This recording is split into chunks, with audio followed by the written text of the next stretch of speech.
नमस्कार, NMF news पर आप सभी का बहुत स्वागत। मैं हूं आपके साथ अभिषेक पुंडेरी। पहलगाम हमले के बाद जैसे ही भारत की तरफ से सिंधु जल समझौते को रद्द किया गया, वैसे ही पाकिस्तान में आग लगी हुई है। पाकिस्तान में सिंधु नदी का पानी लगभग 80% पहुंचना कम हो गया, जिसकी वजह से 12 लाख लोगों को वहां से विस्थापित होना पड़ा है। पहली बात तो ये।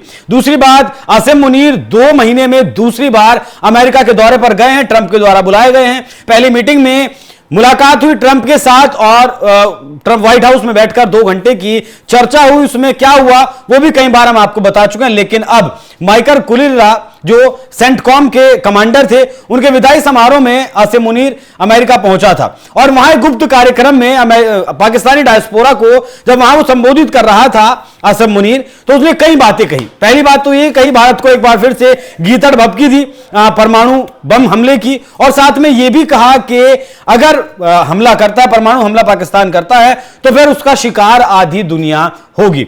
आसिम मुनीर के इसी बयान को, आसिम मुनीर की इसी धमकी को भारत से, हैदराबाद से सांसद असदुद्दीन ओवैसी ने आईना दिखाने का काम किया है। पहले आप एक बार सुनिए असदुद्दीन ओवैसी ने क्या कहा है, फिर इस विषय पर आगे भी चर्चा करेंगे। सुनिए।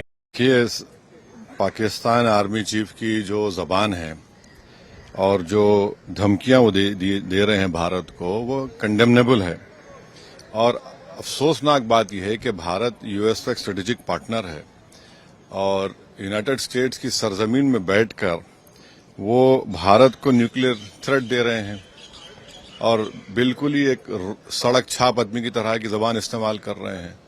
तो हमारा मानना यह है कि एक पॉलिटिकल मोदी गवर्नमेंट की तरफ से एक पॉलिटिकल रिस्पांस आना चाहिए। सिर्फ एमईए का स्टेटमेंट आया, और साथ ही साथ हमको ये बात समझना है कि पाकिस्तान की आर्मी से और इनके डीप स्टेट से हमको हमेशा खतरा रहेगा।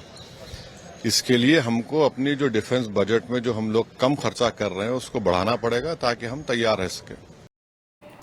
तो ओवैसी ने देखिए किस तरीके से आसिम मुनीर को आईना दिखाने का काम किया। हालांकि आसिम मुनीर की तरफ से जो धमकी दी गई वो महज एक गीदड़ भभकी थी, क्योंकि पाकिस्तान के भीतर इतनी हिम्मत नहीं है कि वो भारत के ऊपर परमाणु दागने की हिमाकत कर सके। साथ ही अगर बात करें परमाणु की भी, अगर बात कर रहे हैं तो पाकिस्तान के पास पाव जो है किलो के वो 170 बम है और भारत के पास 180 परमाणु हथियार हैं।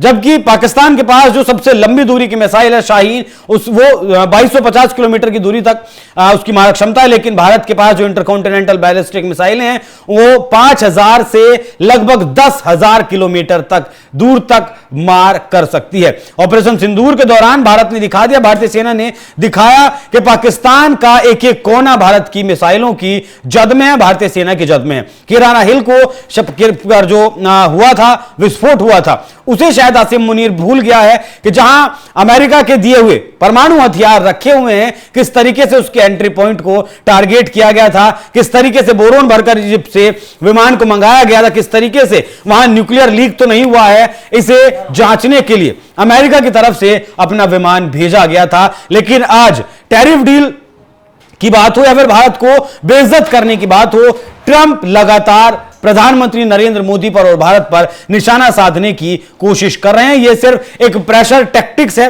जो ट्रंप अपना रहे हैं। हालांकि यह पहली बार है भारत की एमईए की तरफ से कहा गया कि किसी तीसरे देश में बैठकर भारत को धमकी दी गई हो या फिर किसी और देश को धमकी दी गई हो, और ट्रंप इस मामले में खामोश हैं। यह दिखाता है कि अब ट्रंप आसिम मुनीर के बन चुके हैं। आसिम मुनीर अब पाकिस्तान में कहें सबसे ज्यादा ताकतवर हो चुके हैं, क्योंकि ईरान जाते हैं तो आसिम मुनीर जाता है, श्रीलंका जाता है तो आसिम मुनीर जाता है, ईरान जाता है तो आसिम मुनीर जाता है, तुर्की जाता है तो मुनीर जाता है, और अमेरिका भी 2 बार अगर जाता है तो मुनीर ही जाता है। शहबाज शरीफ के नाम की कोई चर्चा नहीं होती। हालांकि आज बिलावल भुट्टो ने भी सुर में सुर मिलाया, आसिम मुनीर के सिंधु नदी पर बात की, लेकिन असल सच्चाई यह है कि सिंधु नदी में पाकिस्तान जाने वाला पानी लगभग 80% कम हो चुका है और उसकी वजह से 12 लाख लोग वहां से विस्थापित होना पड़ा है। उन लोगों को अपनी जमीन छोड़नी पड़ी है। तो मुनीर अगर चाहता है अपनी जनता की भलाई तो वहां के लोगों पर ध्यान दे कि वहां पाकिस्तान में किस तरीके से